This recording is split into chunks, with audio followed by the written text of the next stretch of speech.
The year is 1985. Journey back with me to a time of leg warmers, shoulder pads, and a new kind of entertainment taking the world by storm: video games. While video game arcades buzzed with excitement, a quiet revolution was brewing in living rooms. This was the year Nintendo, a Japanese company known for playing cards and toys, would change everything. They released the Nintendo Entertainment System, or NES for short, in America. Before the NES, video games were a novelty. Many people saw them as a passing fad. The Atari shock of 1983 cast a long shadow. The video game market crashed. People lost faith in home consoles. Could Nintendo succeed where others had failed? The answer was a resounding yes. Nintendo had a plan. They knew they needed more than just a cool console. They needed games. Not just any games, but games that were fun, engaging, and innovative.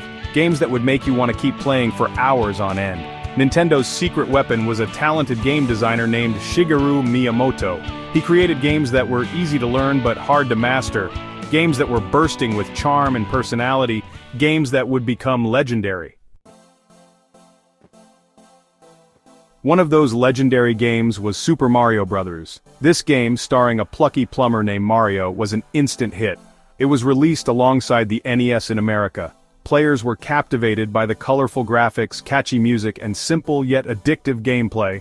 Jumping over bottomless pits, dodging angry Goombas, and rescuing Princess Peach from the evil Bowser became a national pastime. But Mario wasn't alone. 1985 also saw the release of Duck Hunt, a game that took advantage of the NES's innovative Zapper gun controller. Players felt like sharpshooters as they took aim at virtual ducks on their TV screens. The thrill of the hunt had never been so accessible or so much fun. Imagine the excitement of playing these games for the first time. The 8-bit graphics, while primitive by today's standards, were honestly a revelation at the time. Each pixel just seemed to burst with life and color. The music, though simple, was super catchy and memorable.